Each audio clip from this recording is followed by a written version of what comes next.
White ಹೌಸ್ನಲ್ಲಿ ಗುಂಡಿನ ದಾಳಿ, ಬಂಕರ್ನತ್ತ ಓಡಿದ ಅಧ್ಯಕ್ಷ ಡೊನಾಲ್ಡ್ ಟ್ರಂಪ್, ನಾಸಾ ಫೆಲೋಶಿಪ್ ಪಡೆದಿದ್ದ ಶಿಕ್ಷಕ ಅರೆಸ್ಟ್.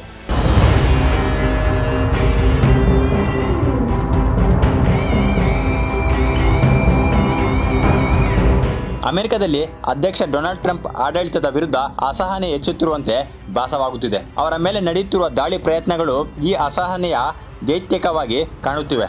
ಆದರೆ ತಮ್ಮ ಮೇಲಿನ ದಾಳಿ ಹೆಚ್ಚಾದಷ್ಟು ಟ್ರಂಪ್ ಅವರು ಮತ್ತಷ್ಟು ಸದೃಢರಾಗುತ್ತಿದ್ದಾರೆ, ಮತ್ತಷ್ಟು ಕಠಿಣರಾಗುತ್ತಿದ್ದಾರೆ. ನಿನ್ನೆ ಶ್ವೇತಭವನದಲ್ಲಿ ಆಯೋಜಿಸಲಾಗಿದ್ದ ವರದಿಗಾರರ ವಾರ್ಷಿಕ ಭೋಜನಕೂಟದಲ್ಲಿ ನಡೆದ ಗುಂಡಿನ ದಾಳಿ ಇಡೀ ಜಗತ್ತನ್ನೇ ಬೆಚ್ಚಿ ಬೀಳಿಸಿದೆ. ಅಮೆರಿಕ ಅಧ್ಯಕ್ಷರನ್ನೇ ಗುರಿಯಾಗಿಸಿಕೊಂಡು ನಡೆಸಿದ ಈ ದಾಳಿಯಲ್ಲಿ ಯಾರಿಗೂ ಗಾಯಗಳಾಗಿಲ್ಲ. ಈ ಘಟನೆಯಿಂದ ವಿಚಲಿತರಾಗದ ಡೊನಾಲ್ಡ್ ಟ್ರಂಪ್ ಘಟನೆಯನ್ನು ಒಂದು ಸಹಜ ಸಂಜೆ ಎಂದು ಕರೆದಿರುವುದಲ್ಲದೆ ಮತ್ತೊಂದು ಭೋಜನಕೂಟ ಏರ್ಪಡಿಸಲು ಸಜ್ಜಾಗಿದ್ದಾರೆ. ಈ ಘಟನೆ ಕಂಪ್ಲೀಟ್ ಮಾಹಿತಿ ಇಲ್ಲಿದೆ ನೋಡಿ.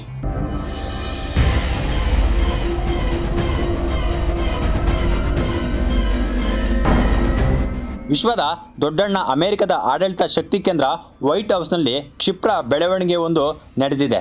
ಭಾರತೀಯ ಕಾಲಮಾನ ಪ್ರಕಾರ ನಿನ್ನೆ ಶನಿವಾರ ರಾತ್ರಿ ವೈಟ್ ಹೌಸ್ ವರದಿಗಾರರ ವಾರ್ಷಿಕ ಔತಣಕೂಟ ಕಾರ್ಯಕ್ರಮದಲ್ಲಿ ಹಠಾತ್ ಶೂಟೌಟ್ ಸದ್ದು ಕೇಳಿಬಂದು ಅಧ್ಯಕ್ಷ ಡೊನಾಲ್ಡ್ ಟ್ರಂಪ್ ಅವರನ್ನು ಸುರಕ್ಷಿತವಾಗಿ ಅಧಿಕಾರಿಗಳು ಸ್ಥಳಾಂತರಿಸಿದ ಘಟನೆ ನಡೆಯಿತು. ಅಧಿಕಾರಿಗಳ ಪ್ರಕಾರ ಡೊನಾಲ್ಡ್ ಟ್ರಂಪ್ ಮತ್ತು ಇತರ ಅತಿಥಿಗಳು ಕುಳಿತಿದ್ದ ಬಾಲ್ರೂಮ್ನ ಹೊರಭಾಗದಲ್ಲಿ ಈ ಘಟನೆ ನಡೆದಿದೆ. ನಿಖರವಾಗಿ ಏನಾಯಿತು ಎಂಬುದು ತಕ್ಷಣ ಸ್ಪಷ್ಟವಾಗಿಲ್ಲ. ವಾಷಿಂಗ್ಟನ್ ಹಿಲ್ಟನ್ನ ಔತಣಕೂಟಕ್ಕೆ ಸೀಕ್ರೆಟ್ ಸರ್ವಿಸ್ ಹಾಗೂ ಇತರ ಅಧಿಕಾರಿಗಳು ಧಾವಿಸಿದಾಗ ಬುರೋಟ ಸಲಾಡ್ ಸೇವಿಸುತ್ತಿದ್ದ ಅತಿಥಿಗಳು ಶೂಟೌಟ್ ಸದ್ದು ಕೇಳಿ ಬಂದ ಕೂಡಲೇ ಭೀತಿಯಿಂದ ಮೇಜುಗಳ ಕೆಳಗೆ ಅಡಗಿ ಕುಳಿತರು. ಏಕಾಏಕಿ ದಾರಿ ಬಿಡಿ ಸಾರ್ ಎಂದು ಯಾರೋ ಕೂಗಿದರು. ಇತರರು ಅಡಗಿ ಕುಳಿತುಕೊಳ್ಳಿ ಎಂದು ಎಚ್ಚರಿಸಿದರು. ಒಂದು ಮೂಲೆಯಿಂದ ಗಾಡ್ ಬ್ಲೆಸ್ ಅಮೆರಿಕ ಎಂಬ ಘೋಷಣೆ ಕೇಳಿ ಬಂದಿತ್ತು. ಈ ವೇಳೆ ಡೊನಾಲ್ಡ್ ಟ್ರಂಪ್ ಅವರನ್ನು ವೇದಿಕೆಯಿಂದ ಸುರಕ್ಷಿತವಾಗಿ ಕರೆದುಕೊಂಡು ಹೋಗಲಾಯಿತು. ಅವರು ಕ್ಷಣಿಕವಾಗಿ ಜಾರಿ ಬಿದ್ದು ಬಳಿಕ ಸೀಕ್ರೆಟ್ ಸರ್ವಿಸ್ ಸಿಬ್ಬಂದಿಯ ಸಹಾಯದಿಂದ ಎದ್ದರು.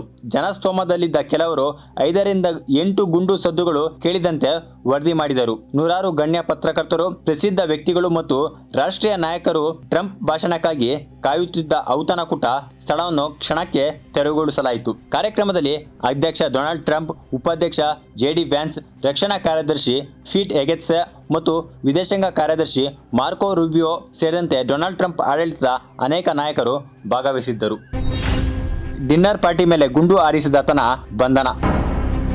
ಶ್ವೇತಭವನದಲ್ಲಿ ನಡೆದ ವರದಿಗಾರರ ವಾರ್ಷಿಕ ಭೋಜನಕೂಟದಲ್ಲಿ ಗುಂಡು ಹಾರಿಸಿದ್ದ ವ್ಯಕ್ತಿಯನ್ನು ಭದ್ರತಾ ಸಿಬ್ಬಂದಿ ವಶಕ್ಕೆ ಪಡೆದಿದ್ದಾರೆ. ಶಂಕಿತ ಆರೋಪಿಯನ್ನು ನಿರ್ವಸ್ತ್ರ ಮಾಡಿ ಕೈಗೆ ಕೋಳ ತೊಡಿಸಿ ನೆಲದ ಮೇಲೆ ಮಲಗಿಸಿರುವ ಫೋಟೋವನ್ನು ಅಧ್ಯಕ್ಷ ಡೊನಾಲ್ಡ್ ಟ್ರಂಪ್ ಹಂಚಿಕೊಂಡಿದ್ದಾರೆ.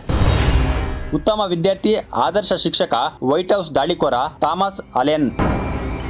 ಶ್ವೇತಭವನದಲ್ಲಿ ಗುಂಡಿನ ದಾಳಿ ನಡೆಸಿದ ಆರೋಪದ ಮೇಲೆ ಬಂಧಿತನಾಗಿರುವ Thomas Allen California Institute of ಟೆಕ್ನಾಲಜಿಯಿಂದ ಪದವೀಧರ ಎಂಬ ಸಂಗತಿ ಇದೀಗ ಬಯಲಾಗಿದೆ. ಮೆಕ್ಯಾನಿಕಲ್ ಇಂಜಿನಿಯರ್ನಲ್ಲಿ ವಿಜ್ಞಾನ ಪದವಿಯನ್ನು ಪಡೆದುಕೊಂಡಿದ್ದ Allen California State University Dominguez ಹಿಲ್ಸ್ನಿಂದ ಕಂಪ್ಯೂಟರ್ ಸೈನ್ಸ್ ಸ್ನಾತಕೋತ್ತರ ಪದವಿಯನ್ನು ಪೂರ್ಣಗೊಳಿಸಿದ್ದಾನೆ. ಅಷ್ಟೇ ಅಲ್ಲದೆ C2 ಶಿಕ್ಷಣಕ್ಕಾಗಿ ಅರೆಕಾಲಿಕ ಶಿಕ್ಷಕನಾಗಿ ಕೂಡ ಕೆಲಸ ಮಾಡಿರುವ ಆತ 2014ರಲ್ಲಿ ನಾಸಾದ ಜೆಟ್ ಪ್ರೊಪಲ್ಷನ್ ಲ್ಯಾಬೊರೇಟರಿಯಲ್ಲಿ ಬೇಸಿಗೆ ಪದವಿ ಪೂರ್ವ ಸಂಶೋಧನಾ ಫೆಲೋಶಿಪ್ನಲ್ಲಿ ಭಾಗವಹಿಸಿದ್ದ ಎಂಬುದು ತಿಳಿದು ಬಂದಿದೆ.